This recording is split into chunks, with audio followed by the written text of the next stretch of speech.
So, hello guys! Magko-color tayo ng Squishy Pop-It. So, dyan. So, para siyang bag. Palit ito sa mommy ko.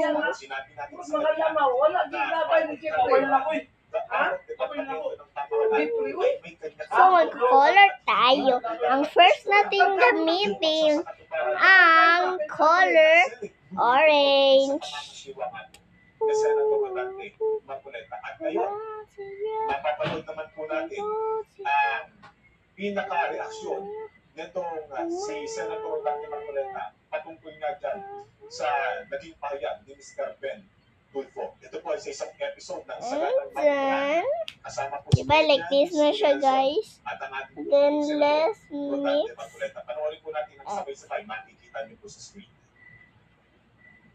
Color orange.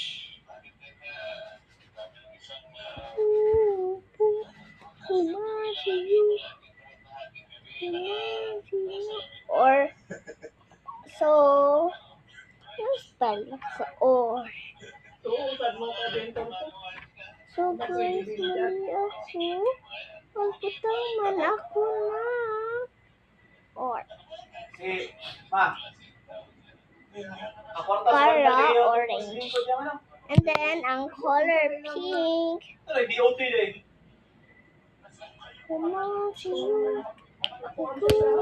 And then, color yellow. Paspisin na lang natin, guys. Hindi na lang natin sabihin.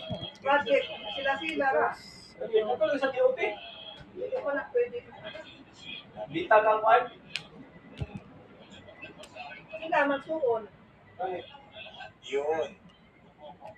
Yun nga, yun yung sinasabi na. Hindi mo man pinangalanan. Hindi ka man nagbitaw ng pagkakakilangan. Sinasabi mo, Mr. Ben, sikat, puro ka lang, puro center of production lang. Pero kasi nag-open ng Kasi tinapremen sa ilahan na nag-work ticket. Kaya, so, tututulan Ang iyan ba na, tapos ay konsultante, papakita pa po kayo Gong. ng mga larawan o video clip ni Senator Dante Marcoleta na maaaring makapagdagdag sa ideya ng Rainbow. tulad na sinabi ni Senator Ay, red Marcoleta, lang. Red.